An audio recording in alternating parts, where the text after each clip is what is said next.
Hi everyone and welcome. Today I'm going to rank all of the books that I read in the last quarter of 2021, so basically October, November or December. I do have the same type of video for the other quarters of the month, and usually they are accompanied by a video where I talk about my reading stats and goals check-in video, and one of the entirety of 2021 is coming your way probably somewhere next week. So I will link all of those videos in the cards up above and in the description box down below. Now, I do have 20 books to talk about today. Yes, that's more than I usually read in 3 months, but a couple of these are novellas, so that's part of the explanation. I also have 2 DNFs, unfortunately, and as always, I will not take them into account for the ranking because I feel like I haven't read enough of them to really put them into the ranking of books that I read in totality. The first one that I DNF'd is House of Leaves. This one I DNF'd in October. I didn't like it. I was going back and forth on whether or not I wanted to pick it up maybe next October. I've come to the conclusion that no, I do not want to. This is a book that just isn't my cup of tea at all.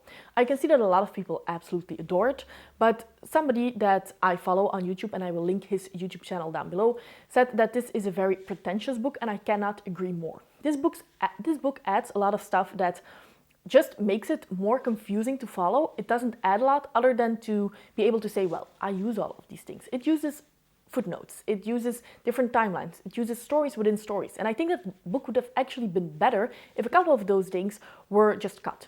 There is one storyline, the present time you could say, that I couldn't care about at all. I didn't care anything. And I think that if they lost that entire timeline, the story would have been better. So yeah, in the end, I just didn't like this at all. I think that I'm even going to remove it from my shelves because I don't want to have it on the shelves. It's not even a genre that I usually read, and this is probably one of the worst books that I picked up in 2021 for my personal taste. So yeah, I'm not going to rank it, but I know just from the part that I have read that I'm never going to like anything in the rest of the book. And then the other DNF is The Counselor by A.J. Beaton. I DNF'd this one in December. This is one that I do think that if I pick it up at a different timing, I might have enjoyed it more, and I'm definitely going to give it another try either next year or the year after that. Not very soon. I need to let it rest for a while. In this one, the main problem, I read about 100 pages, was that I couldn't connect to the main character. And as the main character, she should have a little bit of emotional baggage because of where she's from and the road that she has gone through, but I didn't really feel that while reading her, and that's why I just wasn't connected in the story in general. Maybe this isn't a character-driven book, and that's fine. I mean, not all books have to be character-driven, but in that case, of course, it's already going to start on a bad foot with me. So maybe I just need to give it another chance, knowing that going in. But for now, it was a DNF. And now to rank all of the books that I read in this last quarter, so starting with number 20. And this is actually one that I do think just isn't that good of a book. I actually read a lot of great books, and even the lower half of these books that I've ranked, I think are still fine. Some of them just aren't anything special and couldn't compete with some books that are truly amazing. But this book, the last book on the list, I do think is just bad. And that is In the Vanisher's Palace by Ariatna. Beautiful cover. This is a novella. I read this for novellas in November, and I do think that this has a very interesting premise. This is a Beauty and the Beast retelling, and you can see from the cover that it's a little bit Asian inspired. The Beast here is a body shifter who can change into a dragon if she wants to. And we are following, of course, the person that she kidnapped, you could say, I suppose.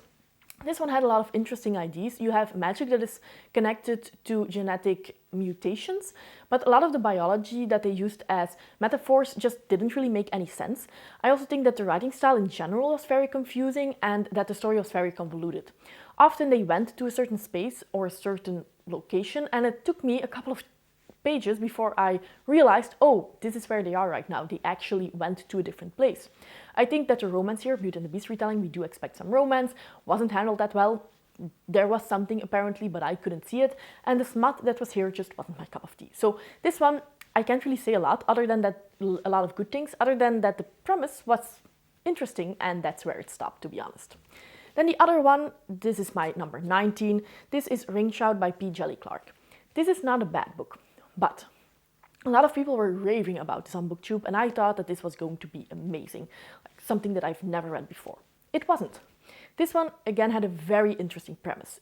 In this one, we are in the beginning of the 20th century, and of course we have the Ku Klux Klan, but certain members of this clan are actually monsters. And we do have a small group of people who can see these monsters for what they are actually are instead of their human shell. So we are following a couple of these monster hunters. This is one of the most interesting premises that I've heard about last year, but it would have been better if this was just a full-length novel. It didn't really take the time to really explore everything, and that is just something that you're always going to have with novellas, and I think that this is something that in general, maybe I'm just not the person for novellas if they want to really tell just a conventional story and not explore themes, for example. Because, you know, I love fantasy, I love sci-fi, I love my long series where you have world building, where you have a lot of information about the magic system, where you have a very intricate plot, but you also have very interesting characters. And if you only have 150 pages, this just isn't going to happen. So with everything that P. Djeli Clark put into this, including a dream world, for example, and a very convoluted ending in my opinion, I think it would have been better as a full-length novel. But still, for what it was, I'm definitely going to read more by this author. Then my number 18, and this is Midnight in Everwood by M.A. Kuzniar. Here we are already starting with books that are just good, but they couldn't compete with the amazing books higher on the list. This is a Nutcracker retelling, it's a standalone, and I do think that it is very sweet. If you want to have a book that doesn't really require too much brain power, that's just a good read, you're not going to be scared for the main characters or for any of the characters, to be honest, because you just know that everything is going to be alright. I do recommend this book. I think that it's perfect just to read over the holiday period, to be away for a couple of hours, then put it down and never think about it again. This is definitely not one that's going to have a long-lasting impression in my opinion, but for what it was fine. And that's just everything that I can say. It was fine. And if that's the best I can say about the book, I suppose that it doesn't really deserve to be on the higher end of the list. But like I said, my time that I did spend while reading the book, I was enjoying myself. Now the next one that I have on the list, this is my number 17, I suppose. This is a good book. It's just not the type of book that I normally read. So it already starts on a lower scale, I suppose, than all of the fantasy that I pick up. And that is the Southern Book Club's Guide to Slaying Vampires by Grady Hendrix. This is a horror/thriller, I suppose. It takes place at the end of the 80s/90s, and we follow a group of Southern housewives. So one day, a man arrives and he becomes their new neighbor. But our main character here feels that something is wrong. She goes to investigate, you know, slaying vampires. I guess that you know where this is going. And I really enjoyed this. I'm not the biggest fan of horror. I'm not the biggest fan of thrillers. I don't really like stories that take place in our modern day and age. So everything that this book is about, that's just typical for these types of books, it had against it for me liking it. But in the end, I did. And I do think that this is probably one of the, for a horror book, one of the books that is one that I really enjoyed. But like I said, I'm not the biggest horror reader, so because of that, it's going to be lower on the list. My number 16 then is Ariatna by Jennifer Saint. This is a standalone Greek myth retelling about Ariatna, the sister of the Minotaur, and we also follow her other sister a little bit. I think that this is a very enjoyable read. If you like Circe, you will probably like this one as well. I do think that this is not as whimsical written or as beautifully written as Circe, but it doesn't mean that there's anything wrong with the writing style. But this is just the story of Ariatna and nothing more, you could say. It's just her story told from her point of view. That's it. The author doesn't really add anything new to the story, and because of that, it's just one that I enjoyed while reading it. That's it. Not a long-lasting impression there. And I do think that if you're just going to tell the myth, maybe Circe also did that, even though she did add more of the more feminist themes in Circe, I think, than in Ariadne, but in Ariadne it was definitely also present. But if you're just going to tell the myth and not really add anything more, you need to have a different perspective, or you need to add something else that makes it special. And with Circe, for example, it's definitely the writing style. With Ariadne, nothing really was added that can make it special or that can make it stand out. So if you like Greek myth retellings like I do, you'll probably definitely enjoy this one. But if you expect something more, something truly special, you're not going to get that here. Next up, we do have a truly special book, and that is This Is How You Lose the Time War, which is co-written by Amal El Motar and Max Gladstone. This is, again, a novella, and I think because of that, it's lower on the list, because for what it was, I absolutely adored it. I do think that this is special. It has beautiful prose, it has purple prose. I think that for some people, it might even be a little bit too much. And in this one, we follow two secret agents who are on opposite sides of a time war, and they send each other letters, and you have a whole sapphic romance here. I liked this for what it was, but as somebody who likes character development, who likes world building, who likes an interesting magic system, an interesting plot. All of that wasn't here. This was more an exploration of having feelings for one another and having these letters going back and forth. And it wasn't really anything about the plot. The plot wasn't here. So because of that, it's lower on the list because other books were just better. But this is one that actually did have a long-lasting impression, and I actually do think about this one from time to time again. And this might be one that I do reread because it's so short. But a short book that I read in a day is never going to compete with some of my, all-time favorite fantasy series. And then we have a book that I recently read, and I'm so glad that I finally finished the series, and that is Season of Storms by, of course, Andrzej Sapkowski. This is the prologue in the Witcher series and the last book that you should read. I really like this one. I do think that the Witcher series in totality, even though I would recommend them to most people, to be honest, isn't the best series ever. But it's great to read in between other books because this series is very short. Most of the books are 300, 400 pages maybe, which is very short for a long fantasy series. Most books in long fantasy series are 500 plus pages, 800 pages, and so on. So because of that, I do think that it's a great recommendation if you want to have a series to add on top of some other big series that you're reading or that you're in the middle of. Also, you have two standalone books with short stories in them. I think the quality there is very good. And then you have the main series, 5 books, not the best series ever, especially the 2 last books in the series are a little bit weird, but still, I really like them, and I really like this prologue as well. Now, I like the main series most of all because Ciri is my favorite character of the series, and I love the relationship between Geralt and Ciri.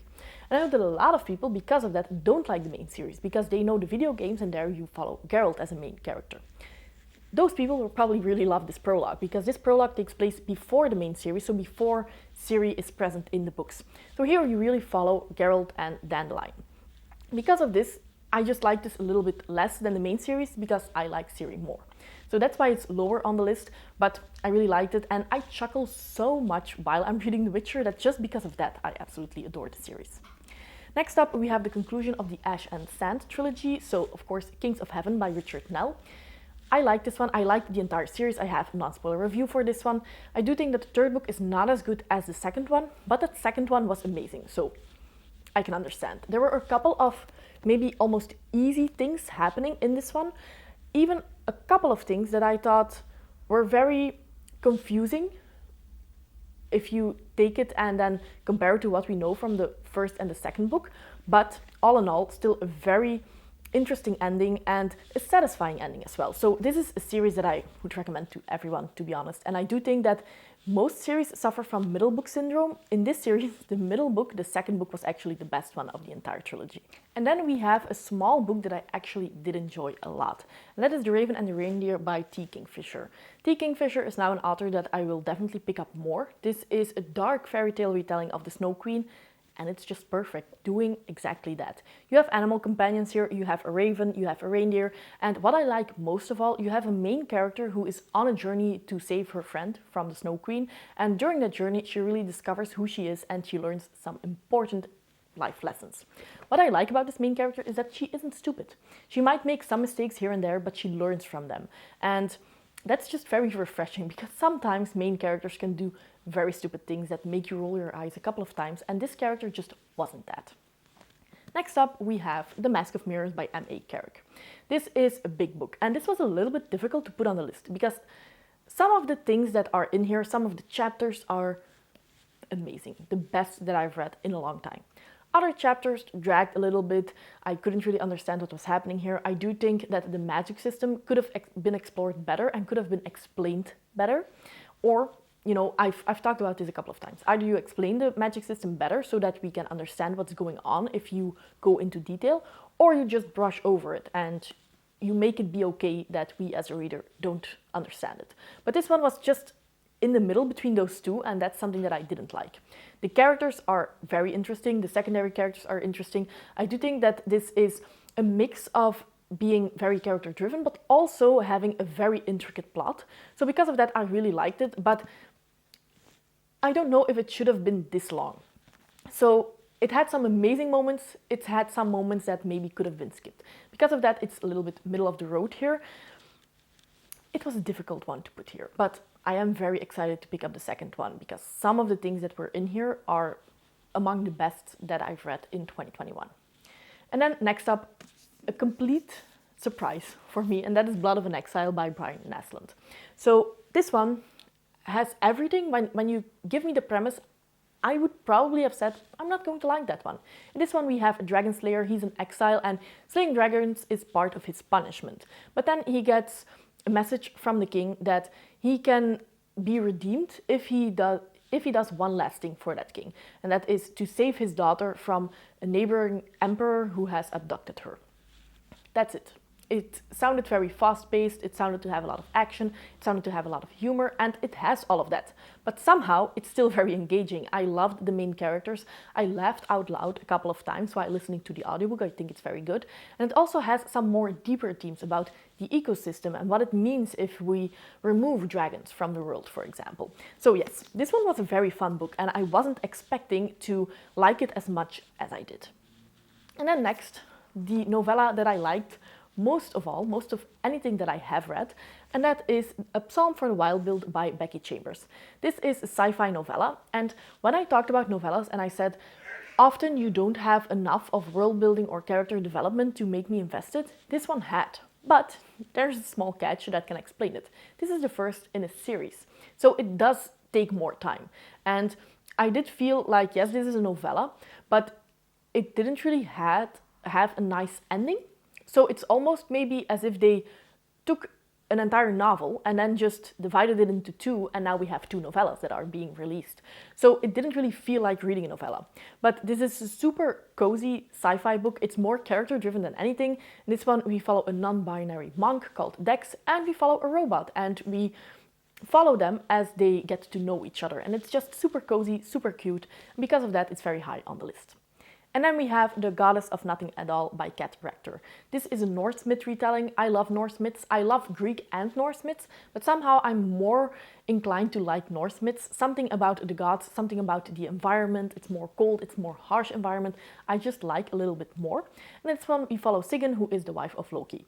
I loved Sigyn as a character. I loved how Loki was portrayed, and I really liked the story and what was told. And I actually didn't know a lot of the story, but I also think that the author, even though of course she stayed close to the actual material that we know, I think that she added a lot and actually made the story better and more alive.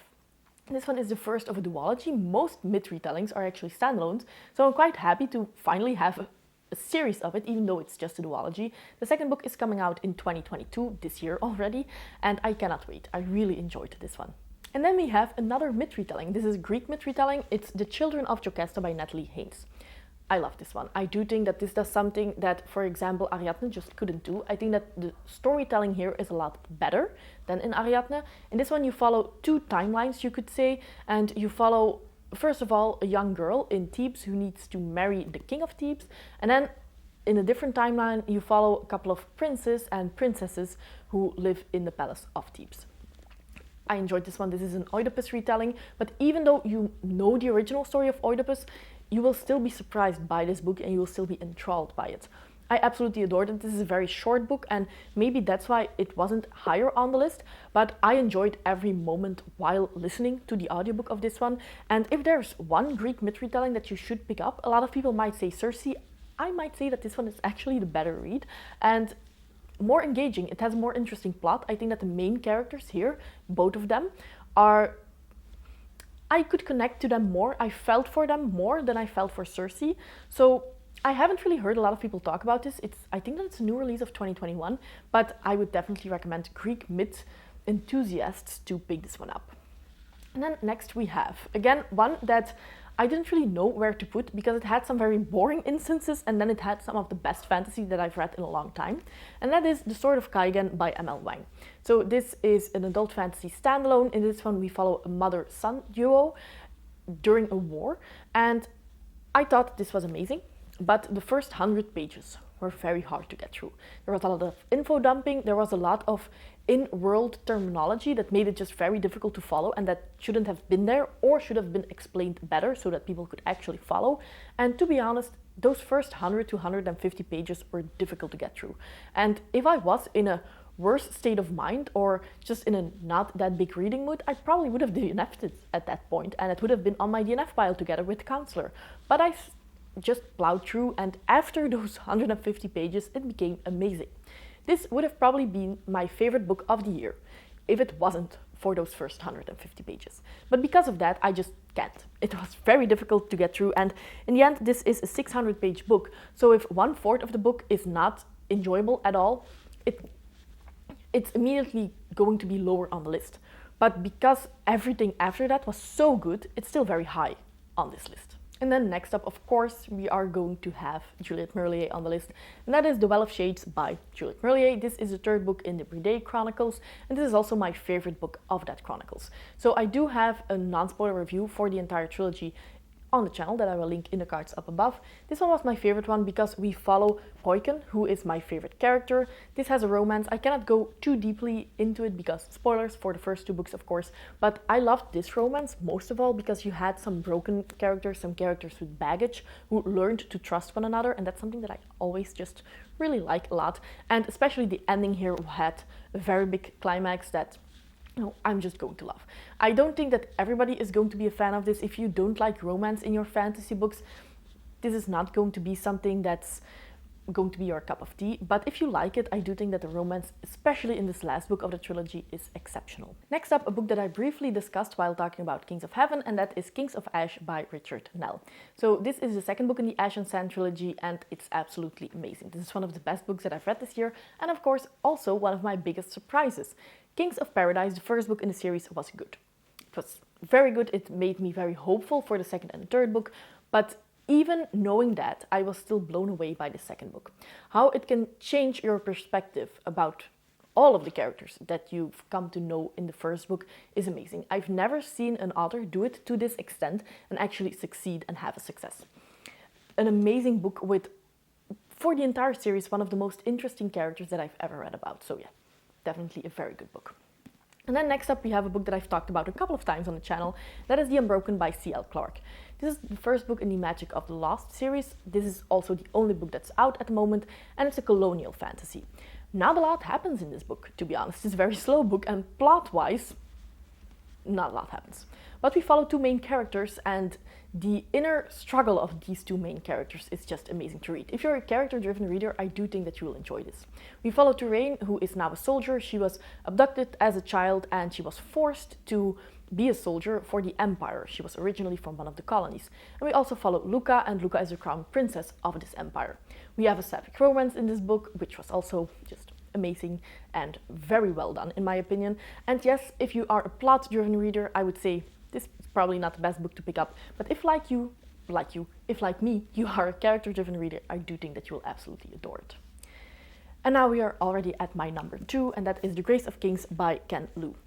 This is the first book in the Dandelion Dynasty. I'm definitely going to pick up more. I've said this before, this is like A Song of Ice and Fire in terms of the political intrigue that's just A tier. The amazing characters that we have here. We have such deep characters. Both the main characters as some of the secondary characters are just amazing. They're all well thought out, and their interaction with each other is very natural and it's very believable. This is, and maybe that's why the political intrigue is so good, actually based on actual Chinese history, so that might be part of it. But yeah, I absolutely adored this one, and I cannot wait to pick up the second book in that series. Now, reason why it's number 2 and not number 1 is because it was a little bit more difficult to get into, especially because I was listening to the audiobook. And you were not as close to the characters as I would like to be normally, but because everything else was so good, I don't really mind that much. But if we had more character connections as a reader and feeling for them and really be part of the story, it would have been my number 1. But my number 1, and this was actually a surprise, I didn't think that I loved it as much as I did, but thinking about all of these, it kept like creeping higher and higher on the list, and that is The Binding by Richard Collins. This is a strange book. It reads almost like a fever dream, and I must say that I listened to this one on audiobook, and maybe that's why. In the beginning, I didn't really like the narrator that much, but thinking about it more and more, it was actually the perfect narrator for this story. In this one, we follow Emmet, and Emmet is going to study how to become a binder. And a binder is somebody who binds books, but books in this world are not normal books. In books, you have memories. So as a binder, you bind somebody's memories in a book, and that person then doesn't even know that they went to the binder, and those memories are lost to them. this does something that I like, and this is also, for instance, why I really like Kings of Ash, is you start with the story and you think that you know what's going on. You have some questions, but you think that you have an understanding of how these characters relate to one another and what happened. But there's like one big mystery of the past. And then all of a sudden you have a flashback halfway through this book and it all starts making sense. And it changes your perspective so much, and I absolutely loved it. I loved the mystery of the first half, and then I loved the reveal in the second half. And those characters here, especially Emmett. He's just an amazing character. So yes, somehow the binding had it all. It had an interesting plot, it had mystery, it has a character that I've come to love and care for, and it had a beautiful writing style. So somehow it was my favorite book of the last quarter of the year. Didn't really expect that. So those are all of the books ranked that I've read in the last quarter of the year. I hope that this was somewhat entertaining for all of you, and I will also link all of the wrap-ups and reviews that I have for any of these books if you want to know more. So 20 books, it was quite good, and now next up, of course, we will have my top 10 of 2021 video. I hope that you enjoyed the video, and see you next time. Bye!